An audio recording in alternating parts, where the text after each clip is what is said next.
¿Por qué dicen DISPO que es distanciamiento social? En realidad es un término que no debería usarse, porque distanciamiento social implica una desconexión. Irme afuera de sí, donde está implica la una gente. desconexión con nuestros seres queridos, y eso no puede ocurrir.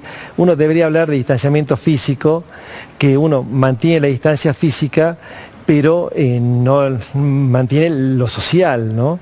El confinamiento no tiene que ser un confinamiento para poder reírnos, para poder hablar con los seres queridos, para poder interactuar, porque bueno, de esa manera uno mantiene también su salud psíquica, ¿no? ¿Y por qué nos dicen hay que mantener una distancia de 1,5 metros, 2 metros, 2,5 metros? ¿Cuál es el por qué? Porque algunas veces nos dicen el qué y no nos queda en claro, ¿no? ¿Por qué eso es importante saber, es decir, cómo se transmite este virus, cómo es la transmisibilidad de este virus. Es importante la tasa de contagiosidad que tiene.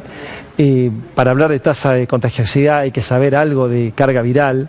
Es decir, son muchos términos que se ha usado mucho en esta pandemia y que ha quedado poco claro para la comunidad no médica, ¿no? Se habla de distanciamiento porque se sabe que la mayor transmisibilidad de este virus es a través de las secreciones respiratorias, el hablar, el toser, el hablar en voz alta sobre todo. Son pequeñas partículas, ¿no? Sí, son pequeñas partículas de menos de 5 micras, cargadas de virus, viables, ¿no? Infectivos. Que la transmisibilidad se da entre la persona que tiene la patología y el susceptible a tenerla, ¿no? Ese es el principal mecanismo, pero no es el único. Hay otro mecanismo, como por ejemplo la transmisibilidad que se habla por vía fecal-oral, que se está hablando mucho ahora. Es más, hay muchas partículas viables en materia fecal que persisten mucho más tiempo que las partículas viables en las secreciones respiratorias. Hay muchos lugares donde hacen estudios, análisis de las aguas cloacales, ¿no? Sí, acá en Salta.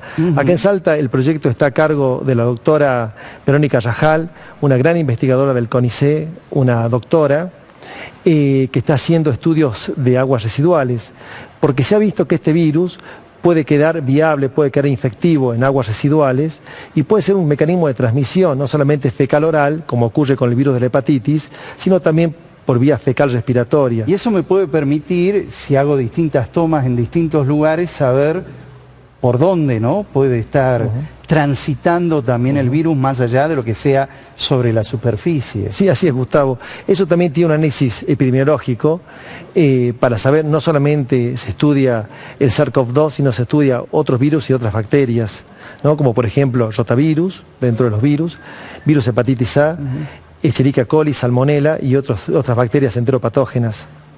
Bien, y a ver, nos disponen DISPO, tenemos que mantener distancia personal o física.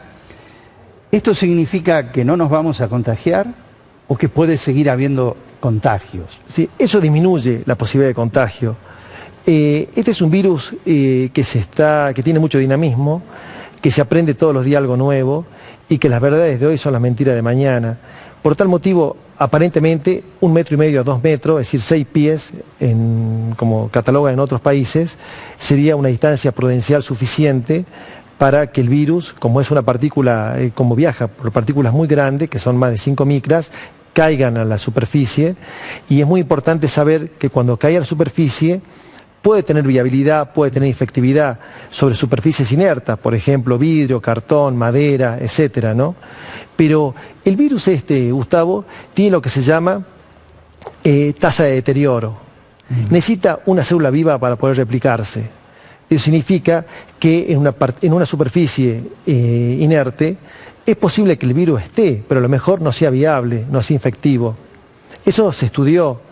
Usted sabe que todo esto depende de las cargas virales y para que un virus tenga una gran contagiosidad, este SARS-CoV-2 tenga una gran contagiosidad, tiene que tener entre 10 a las 4 y 10 a las 8 copias de genoma por ml.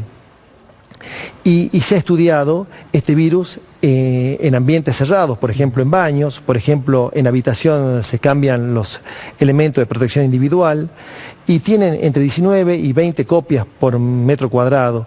Y se presupone que esa cantidad de copias por metro cuadrado no sean suficientemente altas para generar infectividad, para generar enfermedad. Por eso tenemos que insistir, y más ahora en primavera y en verano, con la ventilación plena de todos los ambientes. Eso es fundamental.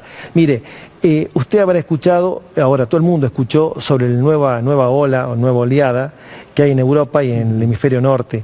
Eso ocurrió a partir de un evento superpropagador, que es un lugar cerrado donde hay individuos socialmente activos, o cantando o hablando, y hay algún individuo que puede ser un superpropagador o un superdiseminador, que en vez de contagiar a uno o a dos, contagia a muchísimos. Esa persona tiene mucha carga viral, digamos. Sí, mire, tiene tres características fundamentales. La primera es que tiene una carga viral alta. Lo segundo es que tiene un periodo de incubación prolongado. Por ahí, en vez de ser un periodo de incubación de 14, 15 días, lo tiene de 21, 22 días. Entonces se transforma en un superpropagador, un superdiseminador por ese periodo de incubación prolongada. Y lo tercero, que es lo más importante, que tiene que ser un edificio con poca ventilación, un ambiente con poca ventilación, que son los ambientes más proclives para que haya una gran replicación viral en ellos.